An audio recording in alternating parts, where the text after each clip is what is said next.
Right, it says we're live, but it's not coming up on the iPad.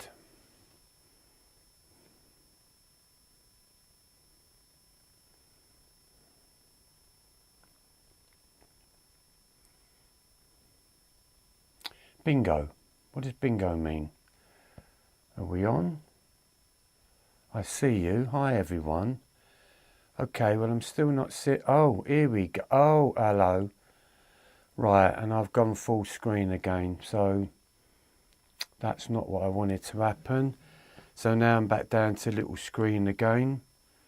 My God, why does it do that? Bear with me a second, people. Right, okay. No, I've still got... Right. Hello to Beamism. Welcome to the show.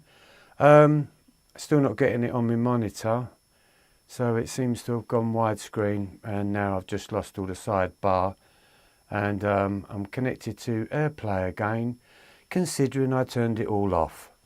So I'm still not sure what that's all about. So I'm going to have to change glasses, because I definitely can't see again. And I shall begin in a second. Right, okay. Well, Nikki, Yogi, we love Trevor. I'll read you loud and clear. Hello, Jay Kumar. Hi, Trevor. Hi, Jay. We have liftoff. This is why I don't have a channel. I totally agree with you there. I thought I had all this sorted out, but I think soon it is all going to be sorted out, because I believe new equipment is coming, and I'm hoping it's going to make complete sense and it will all be fabulous. Other than that, right, okay, we're going to go with some questions, but before I do that, I wanted to speak about feeling lost. I don't know if you feel lost. I think it's an incredible word, but I also think it brings a feeling that runs through the body. And how many of you have been lost? Now, you may have used other words to explain a certain feeling that runs through your body, because healing is all about understanding the feelings that you feel within your body. And so therefore, we use words to explain a certain feeling that we feel. What I'd learned is this: is it the right word? Is it the correct word? As I said the other day on the last YouTube that I did, I went to get a monitor and I was completely lost. I didn't know where I was going. What that did is that it brought up a feeling that was running through my body. And I looked at that and I thought to myself, I don't like that feeling of feeling lost. And then when I looked back at quite a lot of my life, especially when I was going through the dark night of the soul, going through depression, I felt completely lost. So being lost, when I went to go and pick up the monitor, brought up that feeling. So I thought I would talk about it and try to understand, what does it mean to feel lost? When I look at the whole of humanity, of what is going on, I believe that is what is going on. People feel lost. They feel lost in their society. They feel lost with their politicians. They feel lost with life. They feel lost with their relationships. They are feeling completely lost. And so therefore, if that energy that you are feeling within you, just ask yourself this one important question: do I feel lost? See what your body says. See how it tries to explain to you. If you get to that point where as soon as you say I'm lost, you should feel a certain energy within your body. Sorry, I'm licking my lips a lot. My lips are so dry tonight. So, are you feeling lost? So let's have a little look. Let's just say hi to everybody. Hypnicity. This is why I don't have a channel. We caught up with that. Michael Nelson. Opinions on vril. I'm not sure what vril is, so you'll have to explain what vril. Never seen that word before. Florentine, hi Florentine. Glad to see you guys here.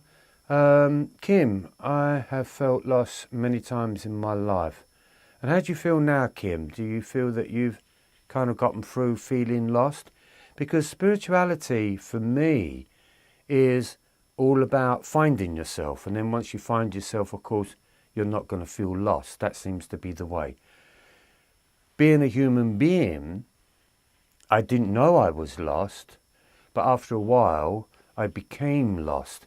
And so when they say we are seeking, or we're trying to find, or we're trying to discover, or trying to work out something, it's because we have lost our way.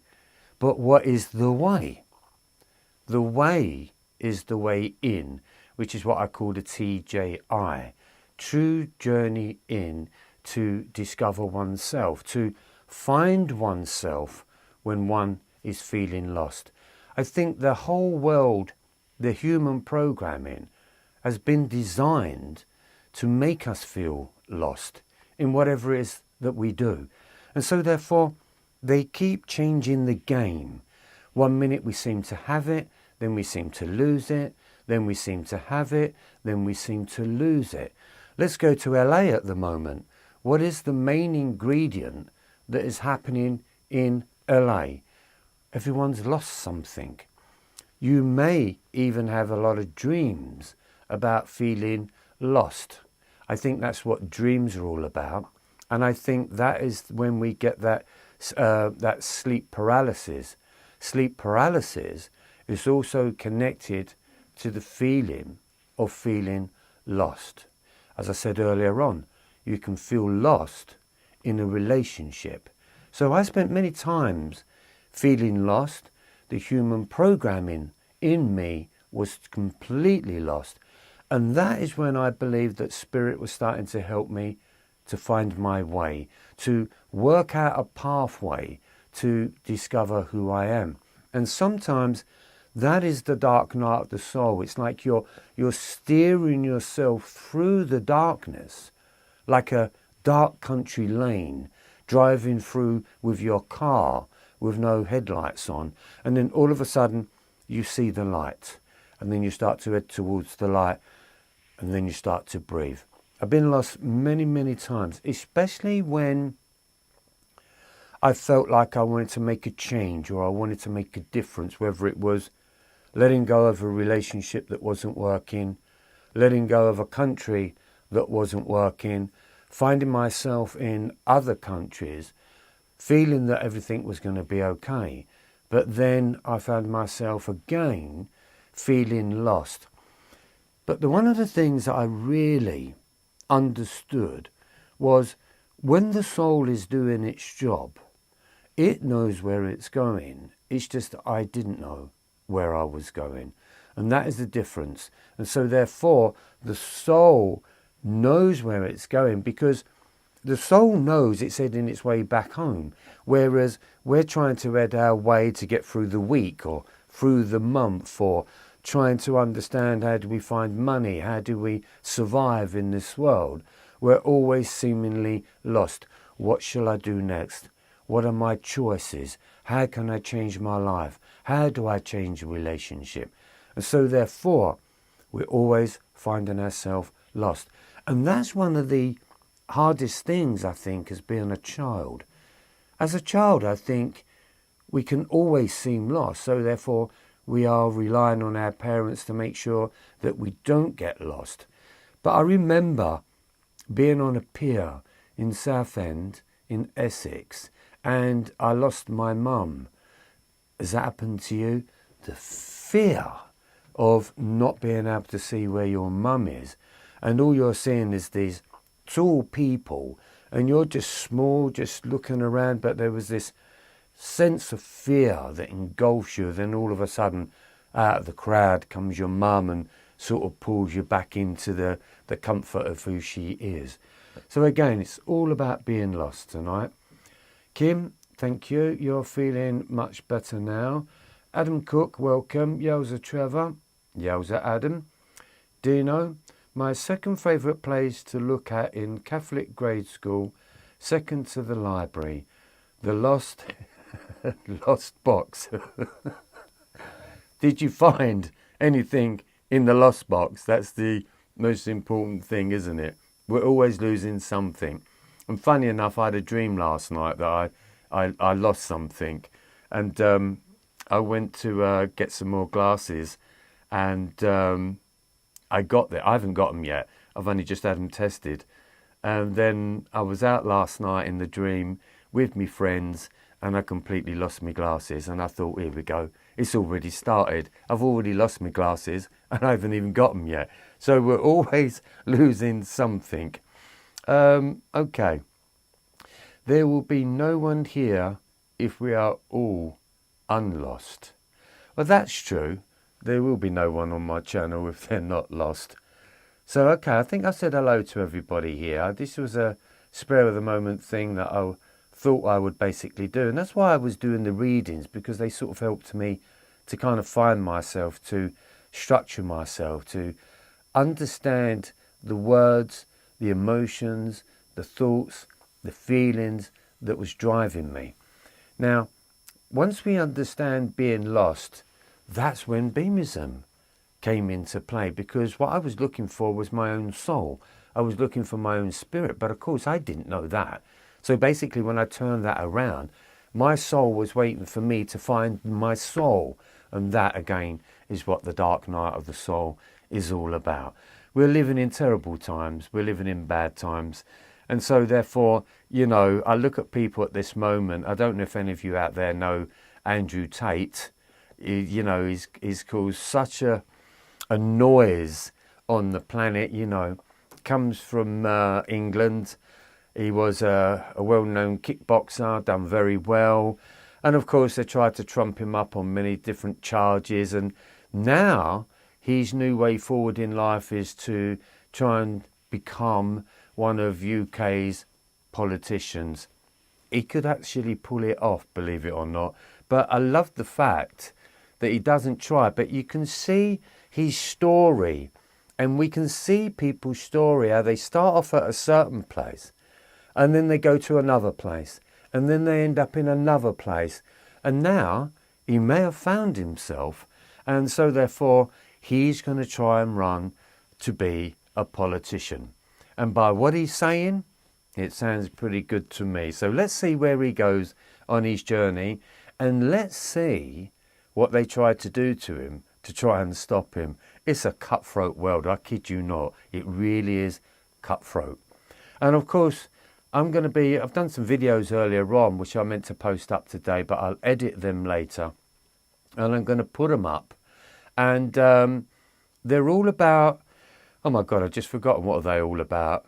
The dangers of being in the UK now. UK has become very dangerous. And I mean very dangerous. I've never known it in the 60 odd years I've been on the planet, but now at the moment it's very dangerous. Too many killings, too many stabbings, too many gangs, too much is being stolen. It's become a nightmare. It's a joke. And so therefore, even them people, when you sort of look at the nastiness of people, you know, they're completely lost souls, aren't they? They're just doing whatever it is that they can just to piss people off. It's not good. They will regret it. They'll all regret it at some point. Adam Cook. Hypnicity. We can find our way together. We can do that. I'm trying. Right, going back to Michael Nelson. Vril is the universal life force energy that permeates all matter and space in the universe. It's the real force from Star Wars. Never watched an episode of Star Wars. It's not my bag. But the life force, I mean, let's have a look at the life force at the moment. Let's have a look at that word, neutrinos. You know, do you see neutrinos? Can you actually see them? I can see them. If I look out of the window, it takes me about a minute to try and decide, is it raining or not? And it took me a long time to fathom out what was happening. And I would see all this stuff pouring out of these trees. I could see all this stuff falling from the skies. And I used to think to myself, what is it? Is it dust? What is it? But it's neutrinos. And they call them neutrinos, and it's an energy, it's a life force that permeates right through us. It just literally runs right through our body. So it is running everything. Do they actually know what it is? I don't think they do. They just call it neutrinos. And so that again is some form of life force that is happening. But we are the life force. The life force is running through us. And if we get to that point where we turn around and say, God is within you, that would obviously be the life force, isn't it? The very thing that's keeping everything running in our system, that's keeping us alive, keeping our hearts pumping away. That is the life force. And I always used to say, God is in your breath. So whilst I'm still breathing, I could still be experiencing the life force that we will call God, in a very loose term of what we call God. My version of God is just called intelligent consciousness, because I believe everything does have an intelligent consciousness. But yeah, we are the living life force. And when you look at depression, what's happening is it feels like you're losing your life force. Look at when somebody's got an illness or somebody is dying, what is going to start missing? It's going to be that life force. And then when we look at that life force, we then turn that into energy. So therefore, in depression we lose energy, in illness we lose energy, and on our deathbeds we're losing energy. So the energy is the life force. And if we don't understand that, then we will never understand what we are seeking is within us, which would be the kingdom of heaven, right? So I think the words of the kingdom of heaven and the kingdom of God, to me, I believe that this is all the kingdom of God. To me, I can say the kingdom of heaven is definitely within me, because I realise what the kingdom of hell means within me as well as. So there is a difference. So if you are in the kingdom of hell, which is this is your temple, this is your kingdom, and so therefore it can be heaven and it can be hell within you. The dark night of the soul very much represents the hell, and the darkness of that is teaching you to understand and to feel the kingdom of heaven is within you, whatever the word heaven means. But for me, it's a complete oneness, it's a complete safety, it's a complete feeling of love, it's a complete feeling of naturalness. To me, that was heaven, no matter what anybody says.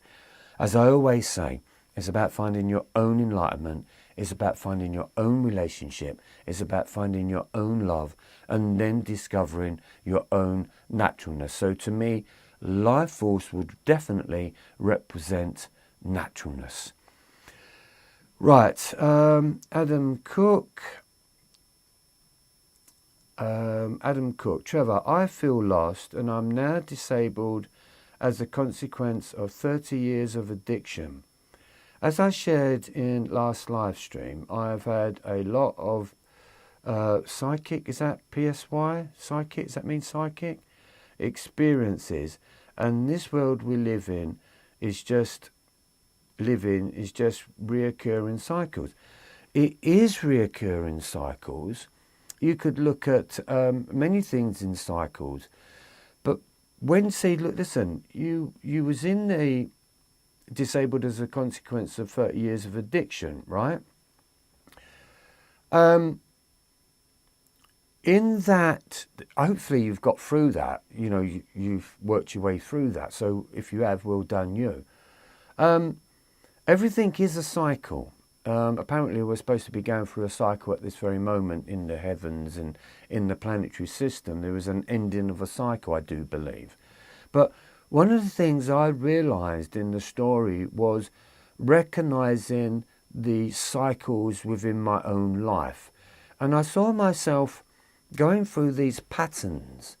And it got to a point where at first you don't recognise them. You don't recognise that you're in a pattern. You just start again, you end something, you start again. And you don't realise that what you're doing is that you're starting something in the same way as you did before.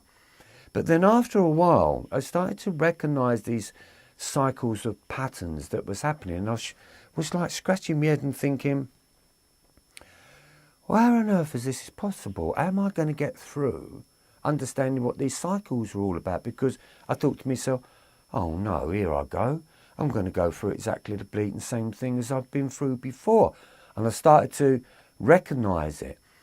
But I think that's what spirituality is all about, especially in the Be Me Self. It's like, hold up a minute.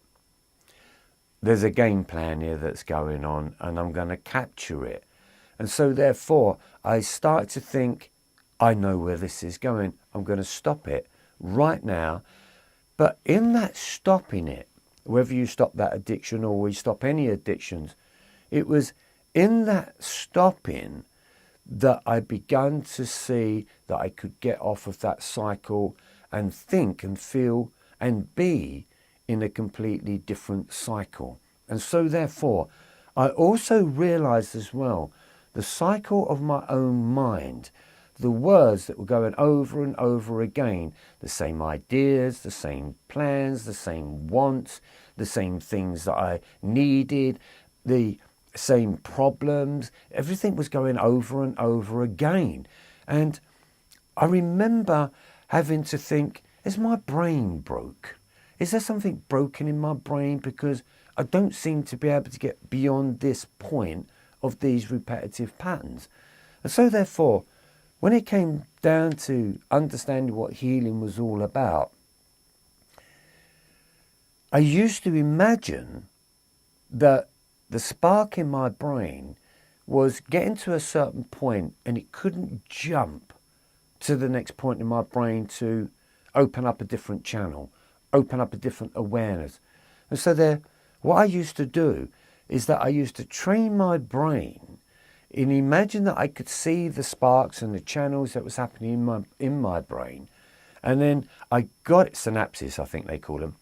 And I got my synapses to be able to jump to wherever it needed to go without it keep stopping. I know it sounds crazy, but that was one of the first beginnings of understanding healing my brain. So therefore, I could start to change my words, change my journey, change my thoughts and feelings. And that's what I did. I got in connection with my brain to start to spark off in a different direction. Right, okay. Dino. Right, let's go back up a little bit here. Oh, hi, Andrew. Neutrinos. Yeah, neutrinos I said, didn't I? All right, it's the Italian way of saying it. Neutrinos. Right, okay, so we've got that. So again, Adam, just coming in. I'm in a 12-step fellowship, which is a program to get people in touch with themselves. I serve selfishly by listening to other people's struggles. Very tiring, as you know. I totally understand that, and I totally get that. My brother started to go onto this 12-step program and things, but what he realised is that everyone was keeping each other in the program. Do you know what I'm saying? It's like everyone was talking about their problems, but there didn't seem to be a way to be able to really get through the problems. And so therefore, it seemed like what he said to me is that everyone was just keeping each other in the same fear. Everyone was just explaining their fears. And of course, everyone had the same fears and the same addictions. But he found that it wasn't sort of getting anywhere. So he started to realise what was going on and he started to break out of that pattern. And as he broke out of that pattern, they actually wanted them to work with him because they felt like that he'd got through the pattern, he'd understood the addiction. So, yeah, I totally understand what you're saying there.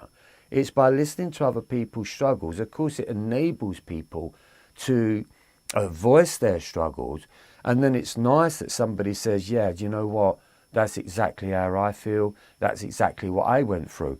And that's what I was looking for in the Dark Night of the Soul. You know, there wasn't a 12-step program for that. I couldn't go anywhere for that. And I didn't meet anybody that was actually going through what I was going through, because the Dark Night of the Soul really is an initiation, and it's a very, very personal initiation. But a few people, say like if yours was drink, for instance, and I've worked with people about drink relation and drug relation. And through using the Be Me, they actually stopped all of it. They stopped the drink and they stopped the drugs, and they are completely clean. And it's been, it's amazing. So it was nothing to do with a 12-step programming. But what it was to do with is because I bring in the new identity of being me, being you, that it gives you this, oh my God, there's another identity that I am. And it's probably the true identity of who I am. Because this one's only happening because I feel like my life is a failure. But Be Me is there to sort of look at your story and sort of say, turn around and say to you, well, you're not really a failure. What you've done is that you've tried different experiences that you thought would heal you or work for you or maybe even deaden something. Because I remember talking to somebody that was on heroin.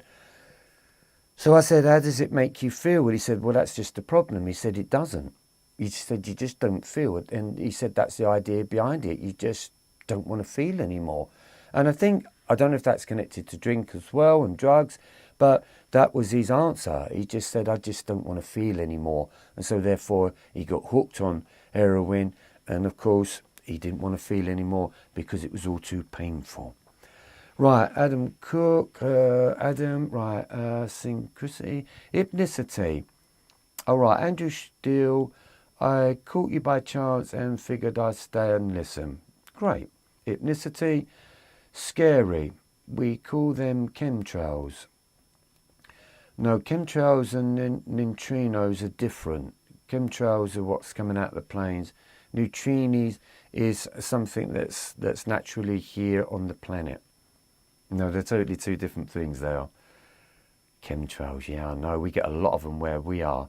And I've videoed them, and we can have a beautiful day, beautiful skies, amazing. We can see the sun, and I think, oh, great, this is brilliant. Within about 20 minutes, in comes one plane, two planes, 3, 4, 5, 6. Next minute, we know it's a checkerboard. It's crisscrossed all over the place. And so therefore, I know it's going to rain in the next 2 days. I know that the weather's going to be awful for at least a month. This world is evil. That's all you've got to understand. It is pure evil. I never used to use them words. I never looked at the world as being evil. I never looked at it as being bad. I just looked at my own life to say whether or not I was getting on or I wasn't getting on. But now when I look at it, it's pure evil. Layers of creation. Right. Snot trails. Hypnicity. Either way, not healthy. No, not healthy. They don't want us healthy. It's as simple as that. It's like this cough that's going around. Where did that come from? There's a lot of stuff going on with that as well. Came from the fog, apparently. Dino, hell is the doorway to heaven. Yes, I wrote many chapters on it's hell getting to heaven. And to me, that represented the dark night of the soul. It really was hell getting into heaven. And I used to shout up to the ceiling. Hopefully God was listening. And shout out that, God, this can't be spirituality. This is too fearful. This is too hard. This is a trick. This cannot be spirituality. But what I discovered is that I had to go through all of these fears. I had to go through everything, because when you get to a point where you've lost everything, what else can you lose? You've got nothing to lose. Because don't forget, when we start losing things like the house and the car and the wife and the kids and all manner of things, my glasses, you do get to a point where you've got nothing to lose. And then you say, well, fuck it. I've got nothing to lose. It's like with me with beamism. When I was in the beginning, I was quite scared about talking about it. But then I got to a point when I said, well, I've got nothing to lose. And then when I started doing miracles of healing, I thought, well, I'll have a go because I've got nothing to lose. Now, the world is heading for a big crash. I don't see the world of people getting any better. I think it's over for humanity. And I think that once people find themselves in that place, well, I've got nothing to lose. Let's see which way they turn. They'll either fight for themselves to get themselves back, or they will fight others to destroy others, which is 9 times out of 10, that's what they do when they've got nothing left to lose. So I feel that's what is happening. Hypnicity. If Earth is a school and this is your final exam, how will you do? Well, is it a school? I don't know. All I can understand is that if it's a school, would you want to come back? No, you wouldn't. So if Earth is a school, I think you can look at it as being a school, but then that makes you a pupil, and who's the teacher. So therefore, I'd like to sort of look at it and say, okay, I think it's about understanding the soul amongst the programming called human being. I think the human being is a trick. So if it's about learning that you've been mugged off and you have been tricked with the human programming, then you're just your own school is in your own temple. You learn from your own mistakes, and that's the only way that you find the inner teacher within you. So if you discover your own inner teacher, as I did, as beamism and empathy and all the rest of the codes, that was a chair by the way, you find the code, then I found my own teacher within me. Hi Liza. Right, okay. Thanks Trevor, Adam, Daniel Hicks. Hi Daniel. Let's go down the list here. Double E. I thought my brain was broken too. Just didn't think like anyone else. That's another one. And if you don't think like anyone else, you're totally broke. You're totally unfixable. But we do have a tablet for that. Don't worry about that. Dino, Salus, the 12-step is a trap. Everyone identifies themselves as their addiction. There you go. I rest my case. Thanks for that answer. 12 steps isn't for everyone. Okay, granted. Hypnicity, that's why I stopped attending meetings. However, I've been free of cocaine for 40 years. Well done you. That's brilliant. That's saved you a lot of money, hasn't it? Daniel X, I agree on double A. It's very helpful to have a community and to have an alternative to drinking, but not sure how much healing is occurring. Okay, I've never been on the AA, I've never been on any of them. I've always attended sort of spiritual classes in a way, because I believe everything can be answered on a spiritual level. And I think only maybe you know, Daniel, but not sure on how much healing is occurring. Okay, healing is a great word. Heal, H-E-A-L. To me, in my programming, it meant healing emotions awakens love. Heal. And emotions for me was the killer. Emotions for me was the destroyer. Emotions between two countries is definitely a destroyer. Emotions between races and religions, totally a destroyer, because it's all run by emotions. So when I understood my emotions was affecting me and it was making me heal, my inner teacher told me, let's have a look at the word heal. And of course, healing emotions awakens love. And I wrote that before I could understand the experience of it. So I worked with it to try and see if it worked. So I healed my emotions, and of course it did awaken love, and that again was the be me.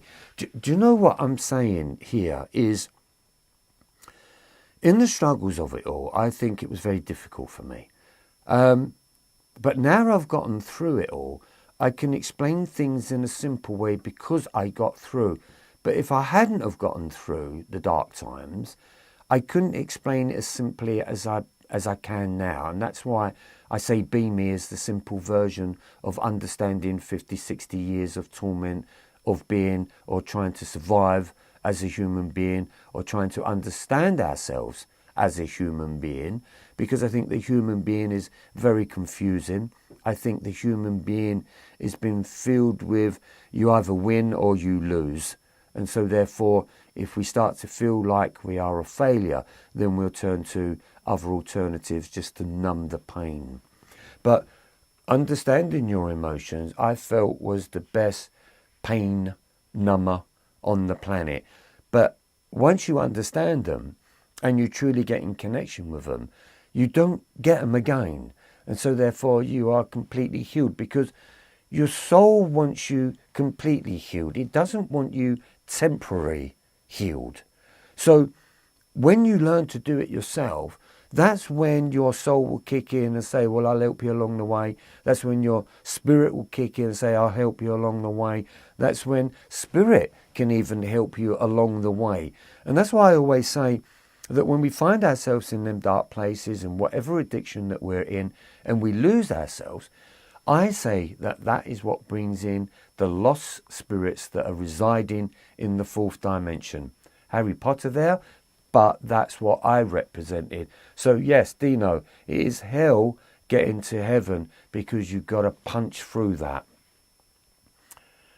Right, let's have a drink.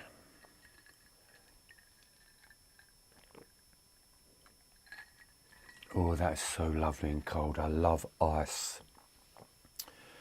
Right, Zippy67, being your authentic self. Yes. So I pose the question, what is your authentic self, right? So your authentic self can only become the be me.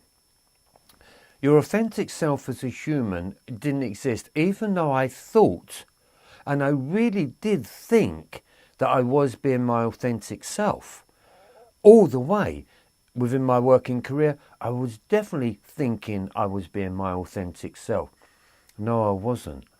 I was being my programmed self, the self that just been built, Monday turning into Tuesday, into Wednesday, Thursday, Friday, 1 year, 2 years, 10 years, 20 years, 30 years. All I had done is built up an experience of myself that I thought was my authentic self. You hear me talk about the be me a lot, which is body, mind and energy. There was another part of the process. There's many parts to be me and be meism. Many parts. I was talking to someone the other day and I was explaining the rest of it. It was like, oh my God, this is beyond anything I've heard. He said, it's too much for me, he went. So I said, I know. I said, imagine that's what I went through when it keeps evolving, because once you start evolving, it doesn't stop. You do not stop evolving. So never trick yourself to think that you're getting to a point and then something's going to stop. It's like you're always going to evolve, and that's what you should be doing. We should be evolving as human. Nearly said human beings then. No, but we should be evolving as human beings anyway. But I don't see it, and I haven't seen it for a long time. But in the be me process of it all, I think I thought I just wanted to get out of depression and that was it, and I was going to be fine. But no, it kept evolving. And so therefore, be me transpired into a be me, which meant authentically being me. So if we look at be me as being my ego, balancing my emotions, being my experience, breathing my energy, being my expression, becoming mindfully empty, becoming mindfully enlightened, then I had to put an A in front of that as well. And then when I was coming in for me, I used to look at it and think, oh, bugger this, you know, what, there's more? Oh, yeah, there's more. You've got to authentically be you. And I thought, oh, my God, now, what does that mean? Well, my authenticity within myself, of course, was to bring beamism. But I didn't know that at the time. All I was looking was to fix myself from being angry and depressed and frustrated. That was it. That's all I wanted to do. But then it progressed and it became a be me. And then it became I see a be me, which is intelligent consciousness, awakening, or authentically body, mind, energy. The list goes on. But we'll just stay with the be me. It's very simple. Right, being your authentic self, ethnicity. I feel like the dark night of the soul is like graduate school after getting clean and sober. It is, but once you realise that in your darkness that was your training, and if anyone gets through, listen, if anyone gets through a story or a chapter in life, whether it be drink, whether it be drugs, whatever it be, abuse, whatever, you have the rights to be able to write a book on that because you have the answers. And trust me when I say, there's a lot of people that are looking for your answers because you found a way out. It's like when I found a way out from depression and the dark night of the soul, it didn't stop there. I didn't just get on with my life. My soul decided that it was a good idea that I was to help and share and teach and advise people on what it feels like to go through it, just the same as it's like as if it was drink. What does it feel like to be on drink? What does it feel like to be off a drink? How long did it take? How did you feel? What was you thinking? How many times did you want to slip? And all of these things. If you was to write that down and you put your story there of how you was an alcoholic and how you got off of being an alcoholic, there's a lot of people that would love to read that stuff. So don't think just because you've been an alcoholic and then you've come off of that stopped. That's a good book. And that's your book. And that is spiritual transformation. That is pure spiritual transformation. So don't look at it as it's a nothing. It's a big thing, a very, very big thing. And so therefore, don't look at it as that, oh, I stopped drinking and now I've been sober for 10 years. No, that's an amazing feat. You have saved yourself. You have saved your soul. And you could save others. Quite simply, because all you do is you write down the truth of your story. You don't even have to make it up. But if we're talking to people that are at the meeting that have gone on psychology classes and schools and universities and read a Ponzi book, then that's not the teacher for me. I want the teacher that's been an alcoholic, that's been on heroin, that's been on cocaine. That is the teacher for me that I want to listen to because he will know everything about it. He hasn't read or she hasn't read a book. So reading your own book is very important. Zippy, Halo. Right, okay, Adam Hicks, right. Small town artist. That's nice. Are you an artist? I'm an artist. H-E-A-R-T-I-S-T. But I was an artist before I became a heartist. So therefore I was an artist, a creative artist. And then when I discovered and found my own heart, I became a heartist. It's a big one, I know. Small town artist, you helped me so much through my dark night of the soul. Thank you for all that you do. I noticed somebody had done some amazing artwork. And again, I stumbled upon it because the soul will always get you to find out, certain things that you never knew. I don't know, can't remember the artist's name at this moment, but he'd actually done this incredible artwork, and it did look like it was the representation of the dark night of the soul. And the interesting thing was he'd captioned it, the dark night of the soul, and he put a sentence down and then said this sentence was by Trevor. So he kind of named the picture after my teachings. It's absolutely fantastic. It's fabulous. I've even had people do artworks of me and send it to me, which is, I say, you've made it when somebody does your portrait, isn't it? I'll have to show you one day my artwork or somebody's artwork. Right, small town, thank you very much. Dino, my lazy acronym for Dark Night of the Soul. Okay. Adam Cook, thanks for the CGFL. My grandfather used to say there is only one hell, and that's what you make for yourself here on earth. Yeah, there is, because, it's been said, and even the Pope has said it, that the Christian, let's not mention that word, but I've mentioned it, it's too late, it's gone out there. But they even turned around and said that this part of hell that they was all talking about didn't arrive until way, way later. That was an added information that kind of got people believing that if they didn't adhere to the Bible, you'd be going to hell. But if you, let's not get me going on that one. But yes, you're absolutely, your grandfather's absolutely right. There's wise words there. It's what you make for yourself or what you allow others to put you through.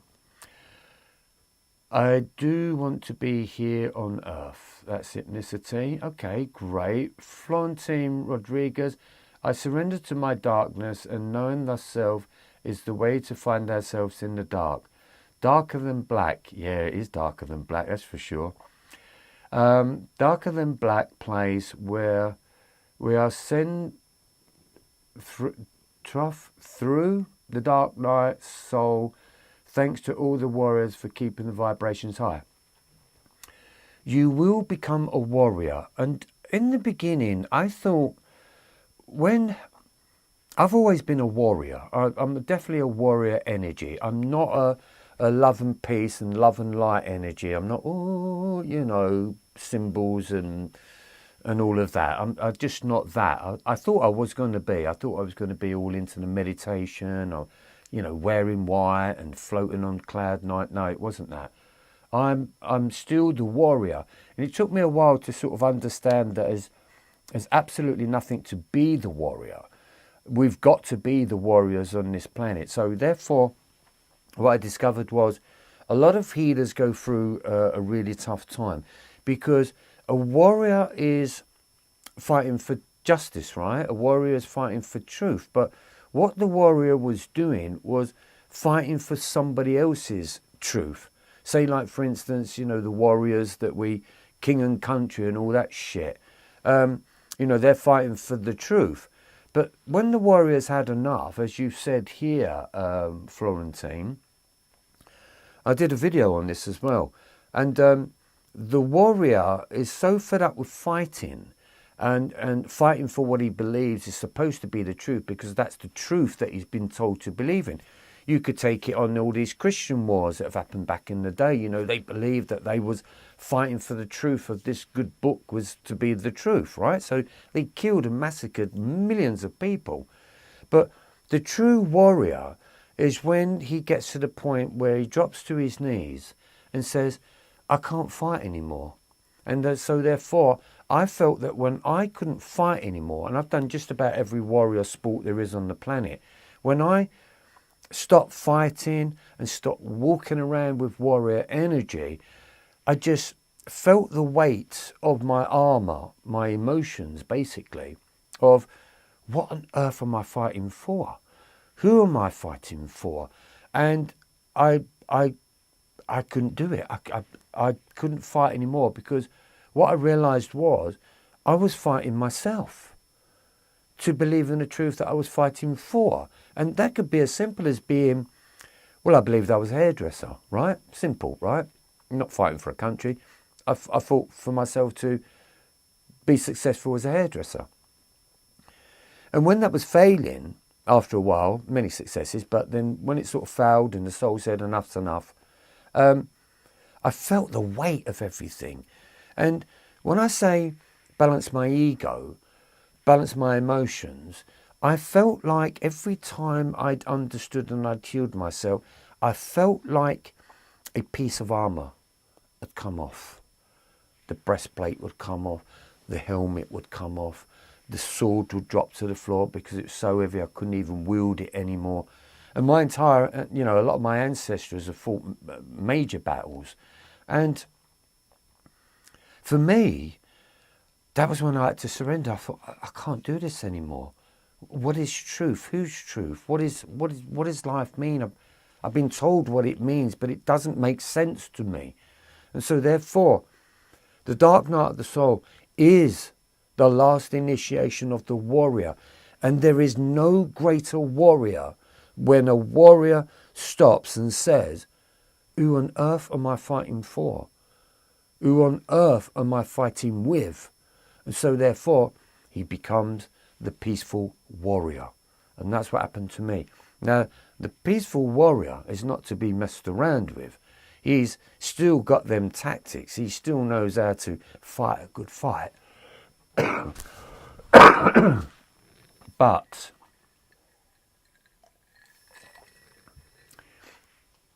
he doesn't fight anymore. As soon as he stops fighting, love and naturalness start to arise within him, and then he discovers the truth of what it means to be a true warrior. I love the word warrior. Be me warriors, as I've said before. Warrior or warrior. We do a lot of worrying. So yes, you're right there, Florentine. You surrender to the darkness. It takes time to surrender to the darkness as well as, because the darkness wants you to fight.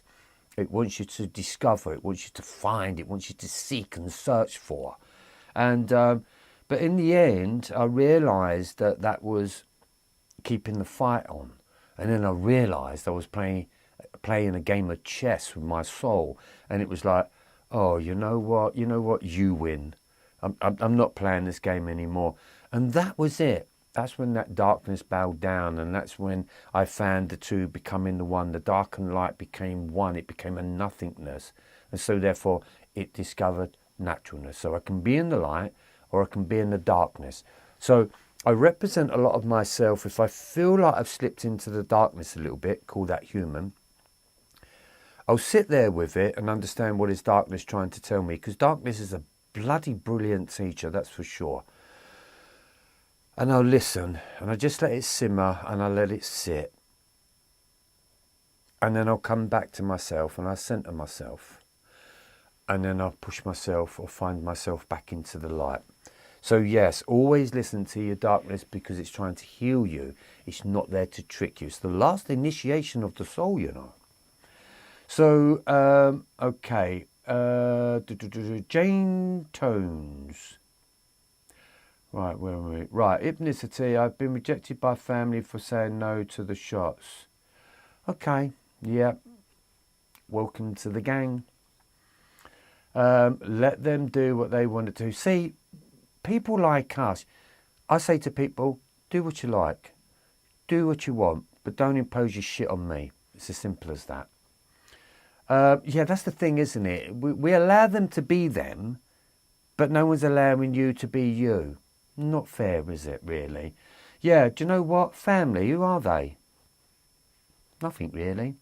It's just somebody you chose to get into the story with. But you don't have to be with them. You don't have to love them. You don't have to do anything with them.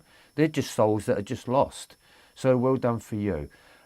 Jane Tones, feeling it. There's nothing material. It's all an illusion. Right, okay. Is that words, or you truly, truly, truly, truly know that as to be the illusion? Because the illusion of it is that nothing's existing because it's all empty space. That's the illusion of it, right? So we are living that illusion, and even if you go back to the Native Americans, they will tell you that this is the dream state, and then in your dying state, that's your awakening state to get back to your real world. And so therefore, we feel, and they said, that we are living in a hijacked world. And if we go to the politicians, what are they doing? It's hijacked. It's all been hijacked. Persian Princess, I love your play with words, says Zippy. Yeah, it's all about play with words. If we could... Words are really not important. It's like in manifesting. You don't... In prayer, if you believe in prayer, same sort of thing. It's not in words, it's in energy. It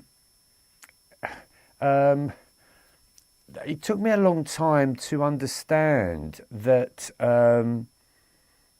words are just a vocabulary that's been made up by the human being. Doesn't matter what language it is, but it's the energy that is given off in the words, right? So you can say thank you with a different energy, then you can say thank you in a different energy. So it all depends how the energy is used with the words, let's say. So, you know, I can swear in a nice energy, or I can swear in a very bad energy, but it's still the same word, but it gives off energy. So when you're communicating with the universe, it doesn't know your language of words, it knows energy. I used to speak about energy 30 years ago, and people used to look at me and think, what are you talking about? And that was on TV sort of thing. And people used to think I was going crazy, but now it's all energy. Science are back, everything's energy. So yeah, everything's an illusion, but energy is, it does exist. And the illusion of it is, apparently we're not even here, which to me could make a lot of sense. We're definitely not here. We're definitely working from a different level, almost like a computer game. They're also saying that we could, no, I don't even think it's a could. I think they've now come to the point that we are living in a simulated reality. So we could actually be playing a game. And I don't think it's a very good game unless you find your own game. Persian Princess, I'm in this dark night of the soul. It's been years. How do I get out? Nothing works. I feel betrayed and abandoned by God. Do you feel betrayed and abandoned by God? Or have you abandoned God? Have you abandoned your soul? Have you abandoned your spirit? Have you abandoned your own mind? Have you abandoned the true self? See, have you let yourself down? I went through a lot of blaming God, and I went through a lot about being abandoned by God, but I didn't even know if God... Listen, let me think about that for a moment. There was a point in my life where I wanted God to do everything. And don't forget, when we hear stories like Jesus was the only Son of God, what does that mean for the rest of humanity? It means you're nothing. So therefore, Scripture has made you abandoned by God. And so therefore, you have to read a certain book to not be abandoned by God. But do you really think God is so whatever God is, right? You're not abandoned by it. It's just that you feel that you haven't discovered yourself in it. Because if you discovered yourself and your soul is still connected to what I call intelligent consciousness, but it's connecting in with your intelligent consciousness. You've abandoned yourself, your family could have abandoned you, and the child in you that you left behind has been abandoned as well as. So abandonment is a real big word, isn't it? And I thought God had abandoned me because I felt like my life was shit, and so therefore I was blaming God, right? But then I got to the point where it's like, oh, hold up here a minute. I think I must be going through this for a reason, and I'm here to prove to myself, or I'm here to prove to God, or prove to my existence that I'm going to get through this.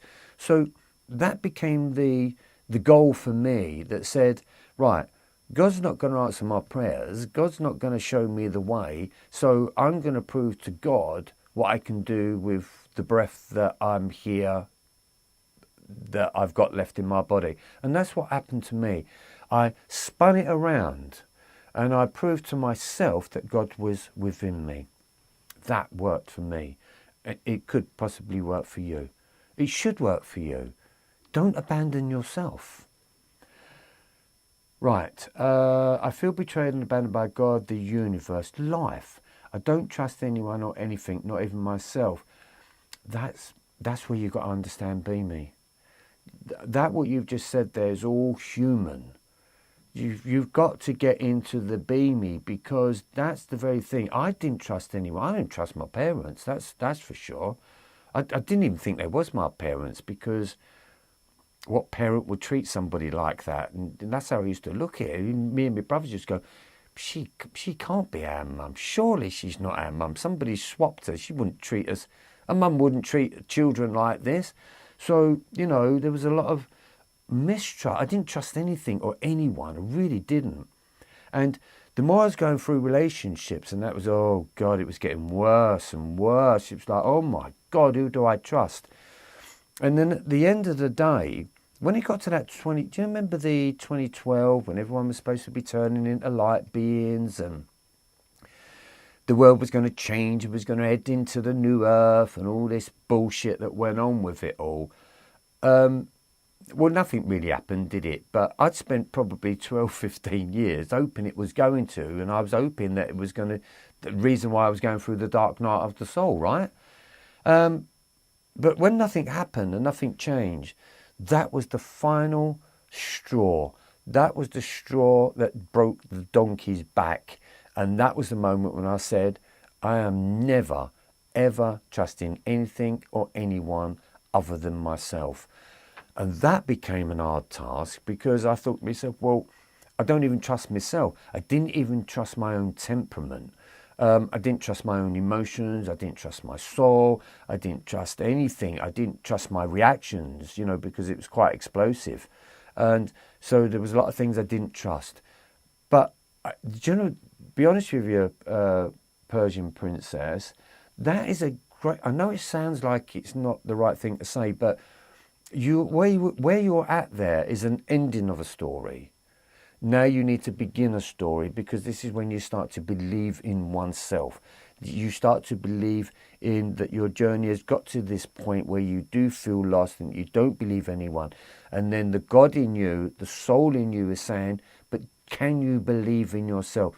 That is Be Me all the way. Be Me is belief in self. I need to change. I've done it on the graphics on my computer to put on my banner that, you know, Be Meism. Be Me is master of self, to believe in oneself. It's a belief system that I believe should be religiously adhered to believe in oneself. Because for me, I could say Beamism is a religion, but it's spelled R-E-A-L-I-G-I-O-L, real religion. And it was something that gave me something to believe in myself, that this journey is taking me somewhere, and I trust this story, and I trust my soul. And when I did that, it was a different game changer. It's been phenomenal. It's incredible of what I know about the soul's journey. And it's only happened over the last so many years, and it's mind-boggling at first, because it's all weird shit, right? It's all Harry Potter stuff. But when you understand the weird stuff as being the naturalness to it, you'll then realise that your human life is the weird shit, right? There is a big twist in the story.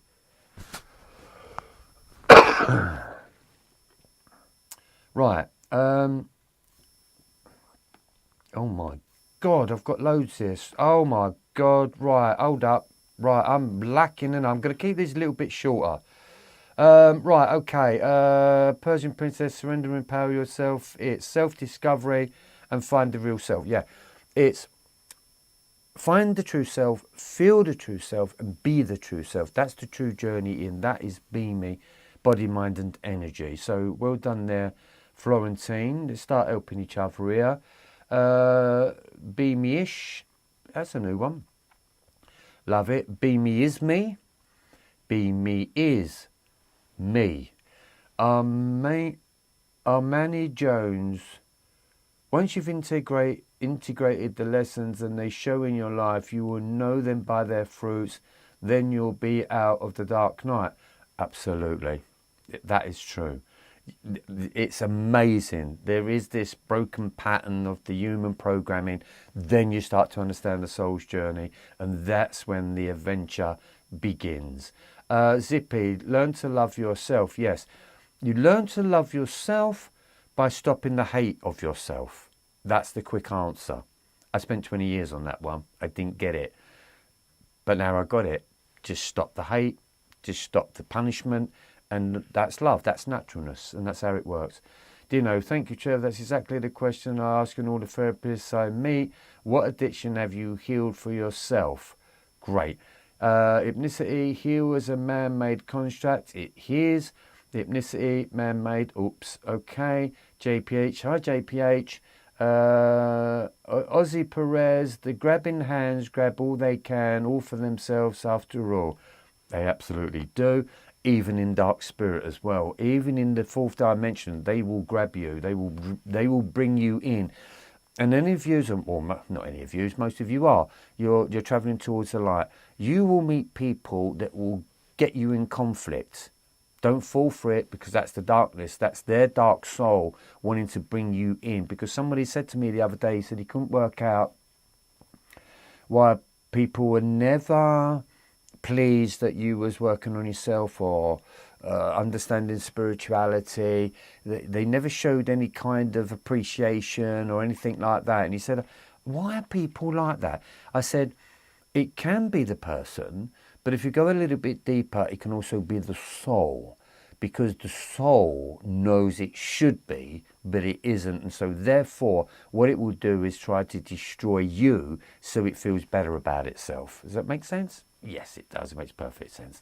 Adam Cook, this world is fallen. It is.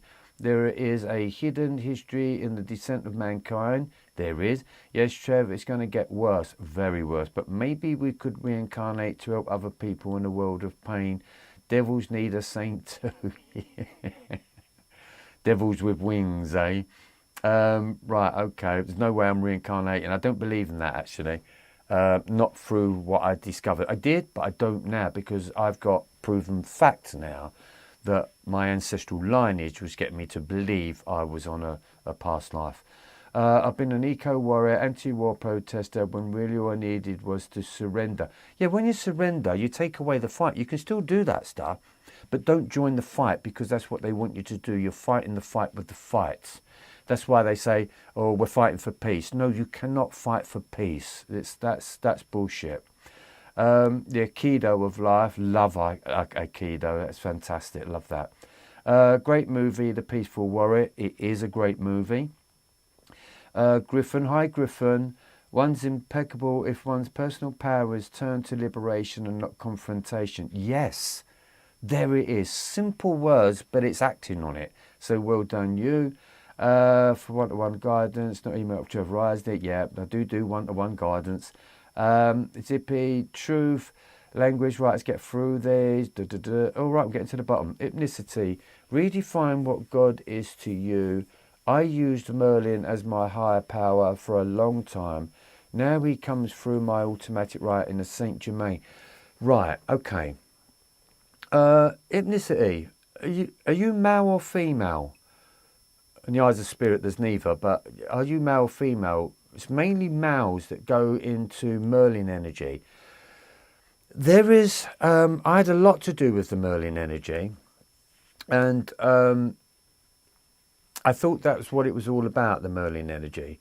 And, where shall I begin? I have to go back so many years. It was the Merlin energy, and somebody, I went and saw this amazing artist, and drew like a kind of a Merlin, and said that I was surrounded by crows. I would love birds, and I was a communicator with birds, and so it was great. I had a staff, and the interesting thing about that is it's about 30 years now. 30 years later, I created staffs. I made staffs, and then I healed a crow and I healed a magpie, so I was kind of surrounded by birds. And the strangest thing about it is once birds knew that I wasn't horrible to birds, the whole garden just seemed to be filled with birds. It was an incredible thing. It's as if they sort of knew. And when I had this crow, I couldn't believe how loving they were. With the big beaks, you think that, well, he did try to poke me a few times in the eye, but, here's the thing. They used to sleep on my chest. They used to on my shoulder, on the top of me. I've got videos of it. And I called both of them, the magpie I called Magic and the crow I called Magic, because to me they're just fabulously magic. And so loving. I just couldn't believe how loving these primal birds are. I mean, a magpie will attack anything, they're carnivorous. The same with the crow, he's a meat eater as well, so they'll attack anything. But oh my gosh, the beauty that they emanate was absolutely stunning. And then I had to nurse two doves. And I can see why they're a bird of peace, because if you've ever got near one or you ever held a dove, they do emanate a peace. They're so beautiful. It's unbelievable. I couldn't believe I fell in love with these birds of mine. I'm absolutely head over heels with birds. I just loved them. Right, where are we? Hey, Adam Cook. Redefine what God is for you. I used the Merlin. Yeah, there was a part where it was all Merlin, and you said yours has gone into Saint Germain. Yes, it does. The Merlin was representing for me the earth, the connection to healing, the herbal remedies, the connection beneath your feet, the soul's journey that's connected to the ancestral journey. To me, that's what the lineage was all about. The wood of the staff was the connection of the vibration of something that we believe is a stick or a dead piece of wood. And I discovered, no, it's not a dead piece of wood at all. It's actually vibrating, and it's actually giving off a signal. There's two things I love, and that's wood and crystal, because to me, they're in the earth, they've been on the earth, they'll be forever on the earth. And my connection to both of them things, of course, my hairdressing days was never the case. But once I started connecting into the wood and then realised that the wood was speaking with me, and the same with the crystal, quartz crystal is my favourite. I felt a bigger connection into that. So quartz crystals went on the top of the staffs. And so therefore I just felt this huge connection of energy that connected me into the earth. And I felt that that's what the Merlins were. They was the magicians, they was the healers that came in. And then once you get past that, then your guides always change. Once I felt that once you connect to your guides and you understood your guides and they installed something into you, then the next part or the next guide is brought into play. So I totally get that. Adam Cook, Trevor, do you do healing at a distance for people like transmitted Reiki? I have done, but I don't do. I've done some incredible healing at a distance, but I feel that I have to know you at a certain point. Otherwise, I'm sending it and I don't know where it's going. So I've got no focal point. But I did actually stop. Oh, this is going to sound really weird, but I'm going to say it anyway because it's in the family. I actually changed somebody's x-rays, and I actually stopped internal bleeding for someone that's got that blood that can't stop, it doesn't clot, so, hemophilia, which is family. And it was my sister's boy, and the doctors couldn't stop the bleeding because the bone was growing out of the side like a calcium bone. It then stuck into a muscle, it ripped into the muscle started to bleed, his leg filled up with blood, and he was being moved from doctor to surgeon, and kind of almost like no one's wanted to touch him because it was, how do we stop the bleeding now? And I said to my sister, leave it with me, I'm going to try something. I only tried it, what have I got to lose? There it is again, got nothing to lose. And of course, the bone shrunk and the bleeding stopped. Was it coincidence? Nah, probably not, because it happened within a day or two. So yeah, I do, but I don't. Try it yourself. Okay, Adam Cook, do you do healing? You're right. Okay, let's go beyond.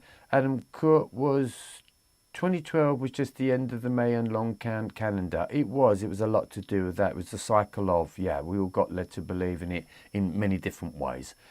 Kansakar, the white, the kingdom of heaven is within. It is within. I truly believe it's within. I found my kingdom of heaven within, and it made sense to me, and I felt the energy of it, and it was absolutely astoundingly beautiful, which was not who I was before, so that was great. Double E, Depeche Mode. I actually helped Depeche Mode. He did turn around and say, I saved his life, and that was by a chance meeting. That's a true story. Ethnicity. Oh, you're female. So, right, okay, so female. So you're working with Merlin energy, which is male energy, right? And so is Jermaine, I think, is male energy. So are you connected more in male energy? Or do you feel you've got male energy, or do you feel you want to go feminine energy? Let us know on that one. Kathaka the White is male. Ethnicity, I worked with the Merlin in a former life. Okay, brilliant. Kathika the White, Taurus. I'm Taurus. Merlin worker here too. Double E is a Merlin worker. Okay, we're getting to the bottom now. I can slow down in my speech now. Ethnicity, I am an energy healer. Great. I'm an Mbiki healer, which no one else has got other than me. Kathika the White, I ride the cosmic ball. Okay, I get that. Odin, I understand the Odin. Dinosaurus, I love crows. They are beautiful. I tell you, I just love them. I fell in love with these birds so much. I had to apologise to my kids because I love my kids dearly, but I felt strange that I loved the birds even more. I actually found an unconditional love for these birds. I never kept them. I made sure they was well. I made sure they was fit, and I made sure that when they was ready to go, they would just go. They would just leave. And I've got a great video where I've got the crow on my shoulder, and I'm saying, "Come on, it's about time that you kind of went." And it's a beautiful story. And you know, I don't like the capturing of, so he definitely had to go, even though it would be great. But I didn't want that. He had to go. And so he was on the shoulder. I went, "Come on, you've got to go. He's flying." The reason why I had him is because his tail feathers were pulled out, and so therefore he couldn't rudder properly. Even watching them grow was incredible. God working in action. And so he was on my shoulder. I said, "Come on, you're going to go." So I put him on my hand and I flew him off.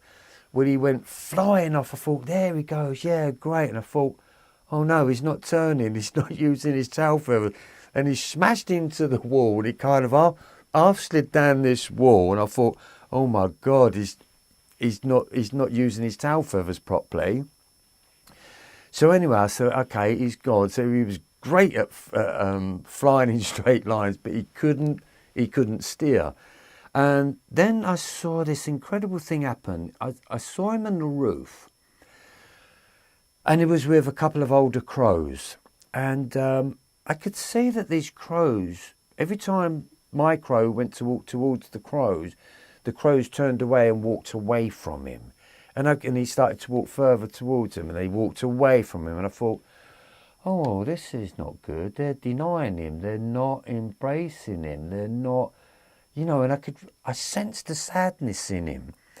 So we sat up there for a few hours, and I went over and I shouted out, I went, "Come on." I said, "Come back. You're not ready to fly." And he flew off the roof, right? And he walked down the road, right? And I just held me up, laid my arm down onto the floor.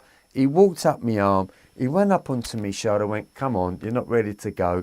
Walked him back to his aviary. And the great way that I did his aviary was, you know, the kids' trampolines that every family buys a kids' trampoline, don't they? You know, the ones with the netting. Well, how I made the aviary is that I turned the trampoline upside down, right? So you have big aviary, right? 8 foot, 12 foot wide, whatever it is. And the netting held down, and I sort of pegged it down with a zip up the front. Perfect aviary for anyone that's got a trampoline that's not doing nothing with it. Just turn it upside down and turn the legs around, and you've got the perfect aviary. And so I left it for a little while until he was really ready to go. Yeah, but he got denied. He still comes back in the garden, and he's found himself a true mate as well as. And also with the magpie as well. Every generation of magpie has been coming back to the garden, and you know, through having the other birds and that, I've seen the families of them come and go. It's just incredible. It's just life, the magic of life is just fantastic, and I just never saw it before. A bird was just a bird, but it wasn't until I connected with one I thought, oh my God, this is God in a black suit with wings. It's truly phenomenal. I'm the Alpha and Omega. Okay. So you know the beginning and the ending then. There's the Be Me. In my Be Me, there's an Alpha and Omega. Beginnings, manifest, endings, manifest, beginnings, manifest, endings, manifest, beginnings, manifest, endings. That's my Alpha and Omega. Right, okay. Samantha Dalton. Hi, Samantha. A bit of a change of subject, but possibly does play a part question. Do you know anything about parasite cleansing? As in, what, really a parasite in the body, parasite? Or is that a parasite that you've met? Or is it a parasite that comes in from a darker spirit? Because we can all look at people as being parasites. But if you're talking medically, a parasite, internally parasite, let us know on that one.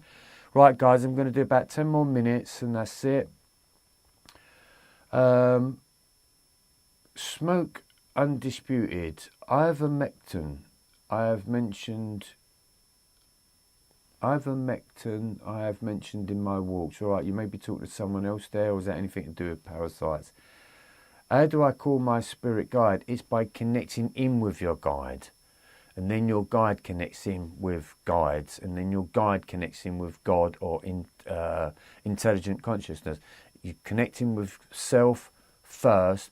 You release the human programming. It's like when I do trance or I do mediumship. What I'm doing there is that I get Trevor out of the way, and then that makes my energy pure.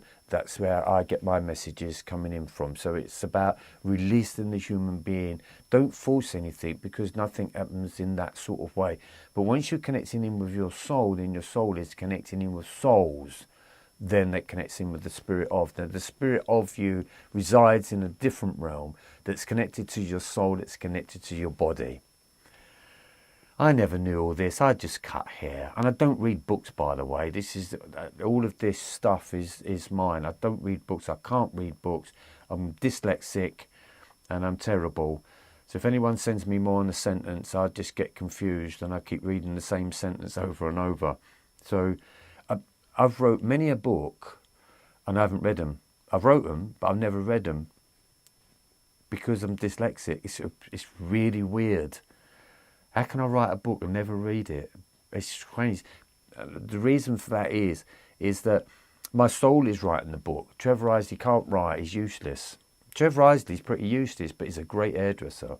But when it comes to the healing and the philosophy and the Himbiki code and the God within and the healing of it all, that's my soul. That's not Trevor.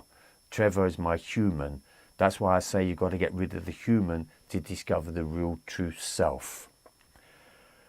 Wow, that was a mouthful. Crows and cats can navigate between worlds. They can navigate between two worlds because of their visions. They see things differently to what we do. We're very much fixed in our reality of what's actually visible. When we go outside the peripheral focal point of what's visible light, then we slip into spirits. And then when you slip again, that's when you slip into more of the divinity of it. And I believe also as well, when people start interacting with the aliens, I feel that that's another thing that they've slipped into. That's a different realm that their frequency is based upon. I think it's all based upon frequency. When you change the frequency of yourself, then that enables you to see spirit. It's like the other day, my house partner walked into the bedroom and she screamed out, said, "What's the matter?" She went, "A man's just come running out of the bedroom," you know, and it's like, it's just an everyday occurrence here. It's like someone's turning up somewhere or running out of somewhere. So kind of see spirits here all the time. It's great. It can make you jump. So as long as you ain't got a hot cup of tea in your hand, you're all right. But the spirit world is everywhere. Literally, it's not over there. But the most important thing that I teach is connecting in with your own spirit, which means to understand the human, resolve the human, there you find your soul. That's the be me. It's just be me. Your soul is saying, be me. And my question was, yeah, how? And of course, that began a very long process. Okay, Dino Saris, we're ending this now.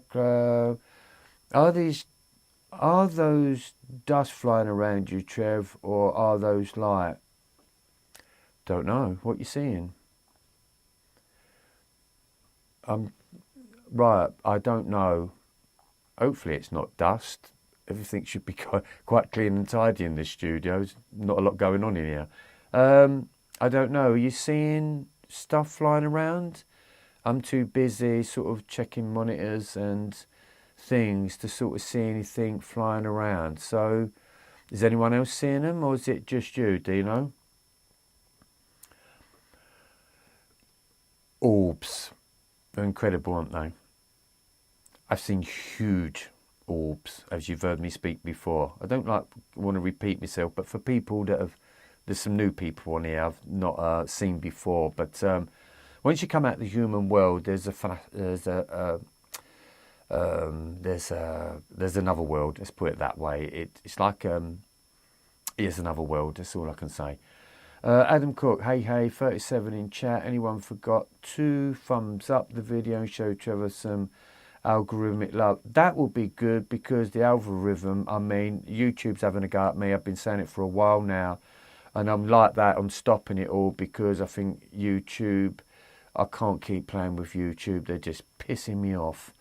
Oakley's mum, can anyone tell me who or what would block my Akashic record from being read? I've been told twice it's being blocked. Right, okay, you have been told it's being blocked. Now I'm going to put it over to you, Oakley's mum. Do you believe it's being blocked? Believe in self. So, are you blocking it? Now, the Akashic record, is it right?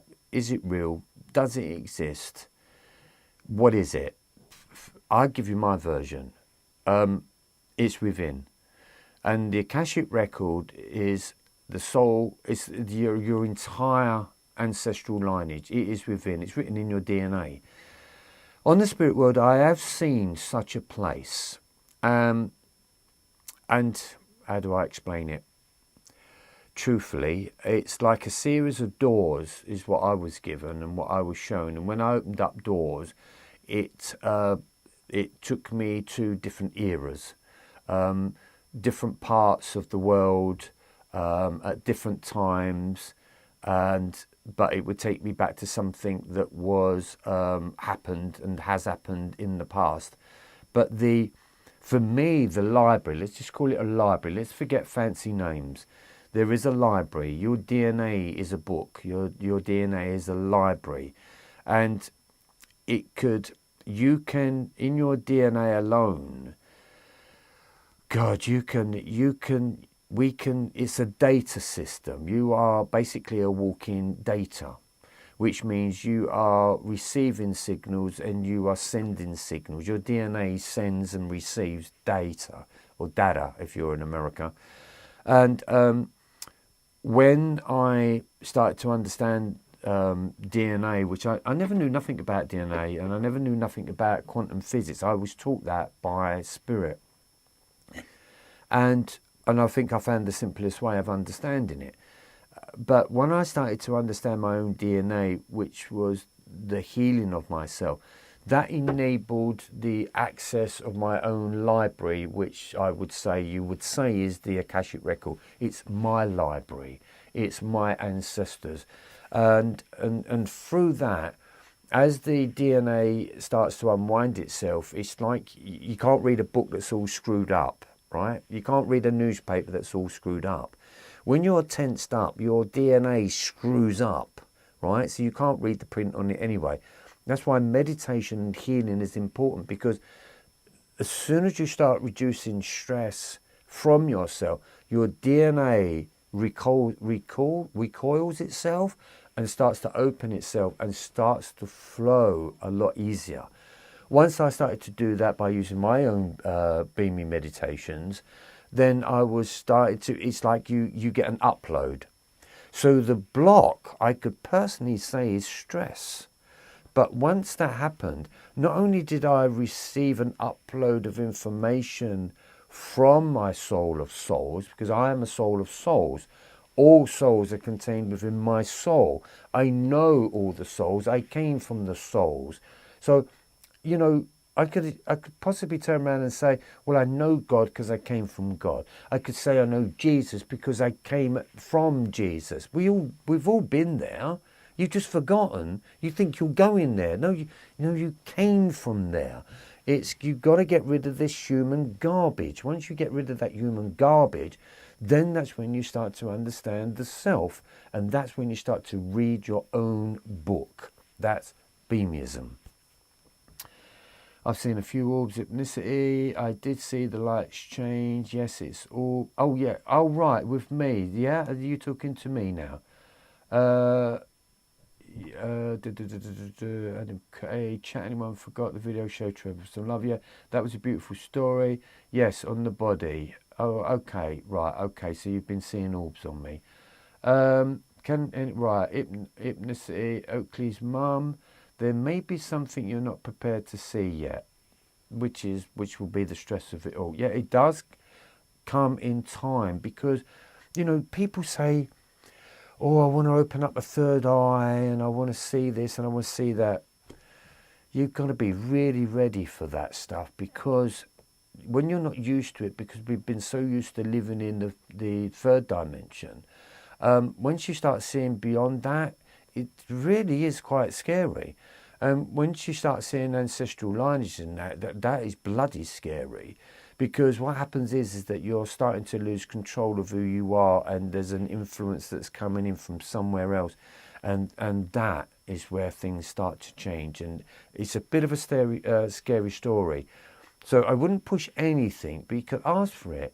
But once you represent yourself as being the God within, then, as I say, getting rid of the human, you're speaking the human language, you're asking in a human way. But once you reduce that, and then you're starting to the soul, because the soul is S-O-U-L, obviously, symbol of universal love. It's also a sign of universal language. So the language of love is within the soul, because that's what the soul has come here to do, is to represent itself as the sign of universal language. So that language is what you would say is your Akashic record. That language is what I started to use when I started to use automatic writing, and I started to write my questions and my answers, and then that's where it came from, within. So for me, the Akashic record is definitely within. Hypnicity, yes, it is a database. Yeah, we are data banks. We are receiving and giving information, and the idea behind it is that when you go through your human story, what is it that you're doing? Well, you're collecting, aren't you? You are a reporter. That's what I saw myself. I saw myself as being a reporter, and that made so much sense to me, that I'd come here to say, it's like, say, like being a messenger of God, for instance, go, right, okay, that's wrong. Okay, let's write that down. And, oh, that needs to change. That's wrong. I need to write that down. And I felt like that when my soul left here, I would go into the world of energy, into the world of spirit, and I say, what did you find? What should you discover? I say, well, let me just have a little look here. I say, right, okay, there's a few things that need to be changed. So before we send any more souls down, I need to educate them on this, and I need to enlighten them in this. And God, this is happening down there, and that shouldn't be happening. So I felt like a bit of a reporter, and it worked for me. That if I was receiving information about what life was all about, and it was affecting me, that's the human side, it's affecting me. So that causes depression, it causes stress, causes anxiety, you want to kill yourself and all that shit. But if I was a reporter and I was in the war zone reporting, it felt easier, it felt nicer. And the reason why that happened is I had this thing that if I was going to die and go into this, if I was going to die, of course I'm going to die, this physical body's going to die. But when I went into the spirit world and somebody said to me, tell you about your life, my story was, what life? What are you talking about? It's rubbish. That's all I can say. Pure rubbish. And so I didn't have much to say. But since the awakening, I've got plenty to say. So I feel like now, if I died tomorrow on that, I've got so much to say, and I've got no regrets in what I want to say. I've got no regrets in what I do, because you basically came here to transcend your human perception. You've come here to transcend your human ways, because that is the true meaning behind divinity. So the human in us has lost our own divinity, and divinity is really about creating, but from a godlike self, which means the better version of yourself, a transcended self. That's, for me, I could say, I used to create haircuts, but now I've created a new message for humanity. Well, there's two totally different things. So one is just a haircut with a client that sits in a chair, and now Beamism is something that, is for everybody. So how far do you want to go with creation? I've created a new identity in 3 letters, 2 words, 1 meaning, which is you, because we live in a world called human and it has no meaning. So what's the point of living in a world that has no meaning? And so therefore, if there's no meaning in life, then it means you are no meaning in life. Beamism gave me meaning and a purpose. And it was so, I can make it simple, but it just changed literally everything. My human self had nothing other than a career. Right, voices going. Right, Light Club, let's catch up. Hi, Ruth Jones. You've just connected and I'm just about to leave. I hope you don't stop your YouTubing. Struggling with that one, but somebody's going to save the day. Somebody's helping me change my equipment. Bless him. He's helped me out so much. He's the one that's got me the monitor, and he's sending me something else. So I'm truly waiting for that to happen, and hopefully it'll be a lot more professional, because too many things keep going wrong because my equipment's not up to date, and that's you know Apple products, they work and then they don't. Light Club, once you see, you can't unsee, but then you have to match the energy. So true. Ruth Jones, the third eye goes dark, but teaches a person about the unknown and teaches a person about fear. Yes, your first part of your journey is to understand fear. And you will go through a lot of fear. Everybody's going through a lot of fear. The whole human title is fear. It's fearful being a kid. It's fearful getting a job. It's fearful losing a job. It's fearful being in a relationship. It's fearful losing a relationship. The fear. The dark night of the soul puts you through a lot of fear until you understand fear, and then you reduce fear, and then you get love. That's the main source of the fear, because once you can understand your fear, who's you going to learn from? There's no one to learn from, because you've taught yourself how to love. That's naturalness. Adam Cook, if you want. I don't know where that's coming. G. Cara, greetings everyone. Oh my God, sorry G. Cara. I'm about to leave, but please. I don't know what time difference or countries you're in. I know America can be between 5 and 9 hours difference, and Australia is obviously 12. Sometimes I get Australians on here.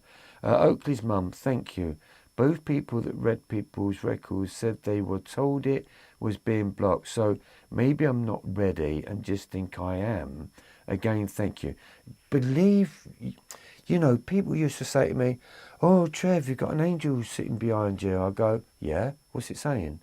Oh, I don't know. It's just an angel sitting behind you. Don't tell me that shit if you don't know what they're saying. It's like when I was doing the mediumship, I used to say to spirit, don't give me that shit, it's not enough. When I look at mediums and they can connect into mums and dads and that, well, you're not telling me much. You're just telling somebody what they already know. And so therefore I was doing that, and I thought, there's something wrong here. Why are they only telling me things that they already know? But I mean, it was good enough for the client to say, oh yeah, I've got your mum here, I've got your dad here, I've got the dog here and all that. But what's the message? I wanted a message. And it's like, I want people in the spirit world to go, oh, you better heal that shit, because that shit doesn't work. You're going to really regret that if you do that. And as for healing yourself, you need to do this and move into A to B, get to this and get to that. Get rid of him, because he's a fucking no good, useless piece of shit. To me, that's what I want as a message from people. I don't want them to turn around and go, oh, love and light, and don't forget to fix your gate because it's squeaking. It's shit. Bullshit. To get the real message from spirit, you want something that is of benefit, something that is longer lasting, because they're from spirit. They should be giving you incredible messages. And that is where beamism came from. And that is what healed me, changed me, transformed me, done everything, because it was the message that is for everybody. And that is what beamism's about. It's because everyone is a beamie, and each and every one of us are ending up in the spirit world. That's the truth of it. Right. Right, okay. Right, Adam Cook, Lincoln. All right, don't know. Seattle, you're from Seattle. Oh, so it's 144 in Seattle. Yeah, see, there it is. So that's a lot of difference, isn't it? It's 2144 here. So there's a big difference in Seattle. But welcome, Seattle. Welcome, ethnicity. Adam Cook, experimental as... No, I'm not even going to say that. Laura, 11, 4:44 p.m. here in Florida. Oh, Dino, you're in Vancouver. Right, brilliant. Okay, so look, all the different time differences. And Persian Princess is 1:14 a.m. Oh my God. You're a late one then. So you're in Iran. Okay, so it's nice. I do sometimes think I might do a sort of like a midnight run. And that would probably help a lot more Americans and people in other countries that are way behind. So I might do that at some point. I'll decide on that one. I can say that, but of course, come 9, come 10 o'clock, all of a sudden you think, oh my God, you know, the energy's going. Right, okay, guys, I think 141 minutes I've done on this. Done a lot of talking, hopefully a lot of wisdom, hopefully a lot of understanding. Okay, Slovenia.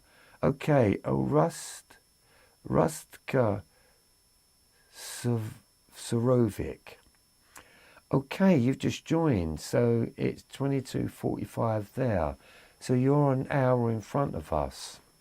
Well, welcome to the show. Sorry I'm leaving.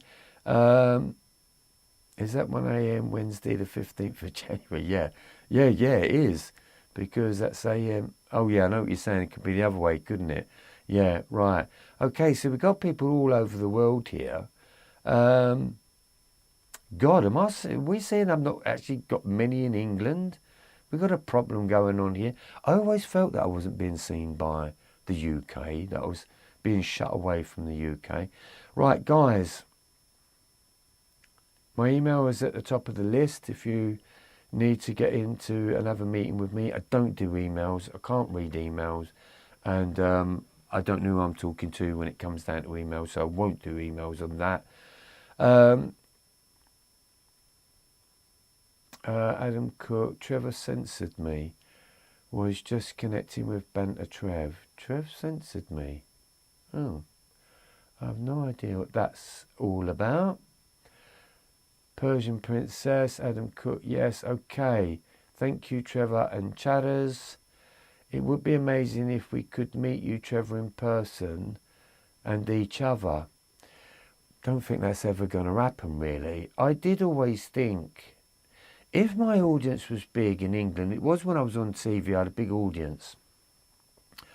And, but if the audience was big enough and I knew people come from England, I was hoping that I was going to do a bit of a mini tour.